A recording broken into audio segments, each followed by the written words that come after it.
I pozdrav svima ljudi, dobrodošli na novi klip na našem YouTube kanalu. Ljudi, današnji prilog ćemo raditi Naruto teorije i danas ljudi, u današnjem klipu, kao što ste vidjeli po naslovu, radimo teoriju o Jiraiya, to jest da li je Jiraiya živ i da li će se on pojaviti u Borutu.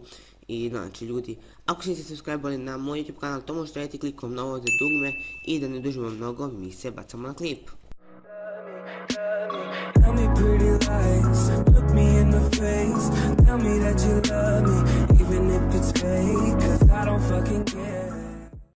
Ok, znači ljudi, Kishimoto je bio izjavio da će Jiraiya biti živ, da će se pojaviti u Borutu. I znači ljudi, ovo je neka moja teorija i pa postoji nekih 80% da je tačna, ali vidjet ćemo. Ali prije nego što priđem na teoriju, sam bih želeo da se vratimo na onu bitku Hagoroma i Kaguye. I znači ljudi, kao što znate, ona žaba je bila dala Hagoromu neki papirić mudraca i rekla mu je da to iskoristi kada bude bio mnogo ranjen, da će ga to regenerisati i vratiti mu snagu.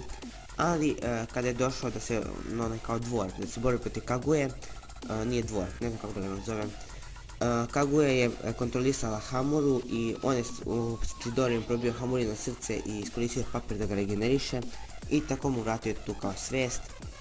Znači ljudi, ja mislim da će se ista takva stvar dogoditi i sa, dogodila i sa Jiraiom. Znači kako? Svi znate kada je Jiraiya umro, onu scenu kada ga je Pain bacio u vodu i on je bio napisano kao poruku. Sad, možda postoji mogućnost da su te žabe uradile obrnuto preživanje i prizvale, kao se zove, Jiraiyu na onu njihovu kao planinu i da su mu stavile taj papirić i da je ono živeo. Sad, taj papirić je dobio, koliko ja znam, koliko se sjećam još, kada se dosta duša uloži da bi se napravio taj jedan papirić.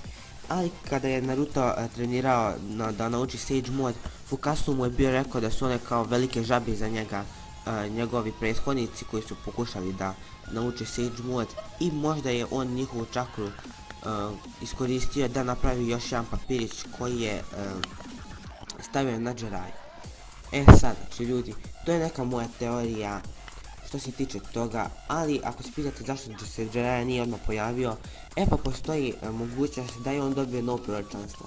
Kao što znate, Jiraiya ima mnogo proročanstva, kao to da će trenirati jednog učenika koji će biti dosta jak, on će birati kojim će on putem da krene. I da, znači ljudi, postoji mogućnost da je to neko njegovo proročanstvo, da ne smije da ode još, to jest da ne smije da se vrati tamo, nego će biti potreban negdje u budućnosti, to jest možda da trenira Boruta ili tako nešto.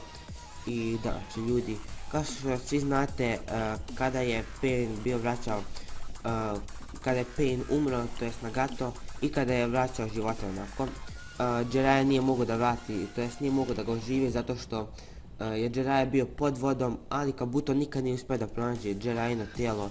I da, znači ljudi, ali kao što sam rekao i na samom početku, Kishimoto je rekao da će Jiraiya biti živ. I da, znači ljudi, to je neka moja teorija, a vi mi pišite u komentare da li vi imate neku drugu teoriju. Ali za sad bi to bilo to za ovu epizodu. Ako se svidio video, ostavite like, sub, a mi se vidimo vrlo uskoro.